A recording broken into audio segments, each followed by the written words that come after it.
আসসালামু আলাইকুম।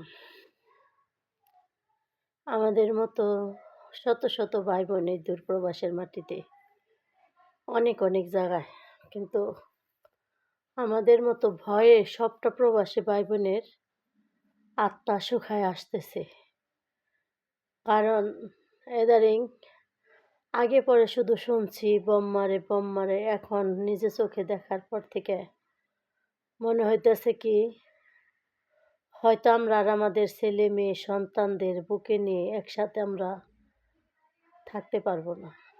কারণ হয়তো বোম যদি আমাদের লাগে বা কোনো ভাই বোনদের লাগে, সে ভাই বোন তো আর দুনিয়ায় তো বেঁচে থাকবেই না, বা তার শরীরের যে প্রত্যঙ্গ অঙ্গগুলি কিছুই তাকে খুঁজে পাওয়া যাবে না। তা আল্লাহর কাছে মাহে রমজানের অনেক দোয়া টোয়া মানুষের কাছে বলছি, আপনারা আমাদের জন্য দোয়া করেন, বা আমরাও দোয়া করছি। একটা প্রবাসী বোন, একটা প্রবাসী ভাই, সবাই সবার জন্য দোয়া করছি। কিন্তু মাহে রমজান আসলো, চলেও গেল। ঈদ ঈদ বলতে ঈদও চলে গেল। কিন্তু হয়তো কাদের ঈদ কেমন কাটছে জানি না। হয়তো আমাদের ঈদটা অতটা আনন্দ কাটে নাই। কারণ আমরা দূরপ্রবাসের মাটিতে আমাদের ঈদগুলি কাটছে খুব কষ্টে। এক নম্বর কথা হচ্ছে আমাদের ছেলে সন্তান রেখে প্রবাসের মাটিতে ঈদ করা। সেটা হলো আমাদের আরেক কান্না, এক কান্না। আর দ্বিতীয় কথা হচ্ছে আরেকটা কান্না হচ্ছে যে যাদের এলাকা বা যাদের বগলে দ্বারে কাছে বোম পড়তেছে, তাদের মধ্যে ছিল আরেকটা কান্না বা আরেকটা আতঙ্ক। তা আতঙ্ক থাকাটা আমাদের লেগে অনেকটা কষ্টের বা অনেকটা ইয়ের। তো হয়তো আমরা আগে শুনছি, তখন আমরা তেমন বড়ও না, আবার অতটা ছোটো না। ১০ থেকে ৮ থেকে বা ১০ বছর বয়স হইব।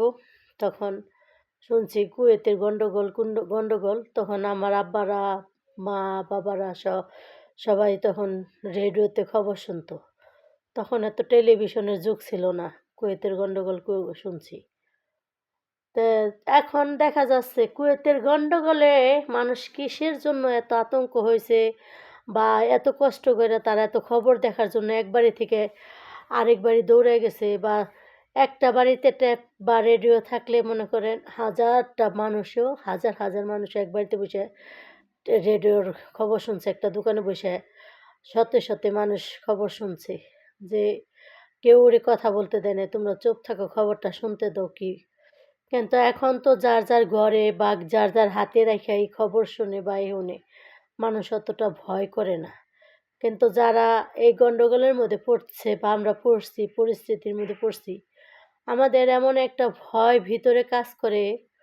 হয়তো কাজ করি কিন্তু কানটা বাহিরের দিকে রাখি, যে বমের বাসটা নাকি পাবো, বা বম নিয়ে ছাড়তেছে, আমরা নিয়ে দৌড়ে সরতে পারবো নাকি। মানে এমন একটা আতঙ্কের ভিতরে আছি, যা মানুষকে বলে বোঝানো যায় না।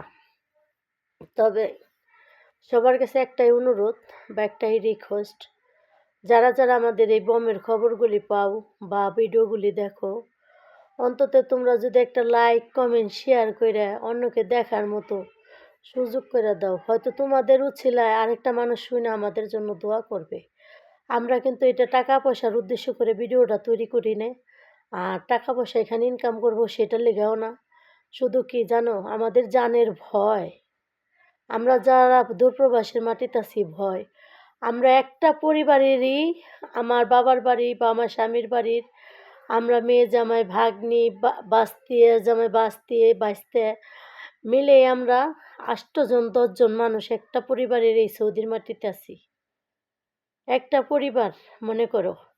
তাহলে ৮ জন ১০ জন মানুষ যদি এই সৌদির মাটিতে থাকি, আবার কাতারে আছে বাইসতে, আরও আত্মীয়স্বজন তো আরও বিভিন্ন ইয়ে আছে। কিন্তু এতটা ভয়ে আছি যে আমরা হয়তো কেউ কারো মুখ দেখি না, আমাদের মোবাইলে কথা হয়।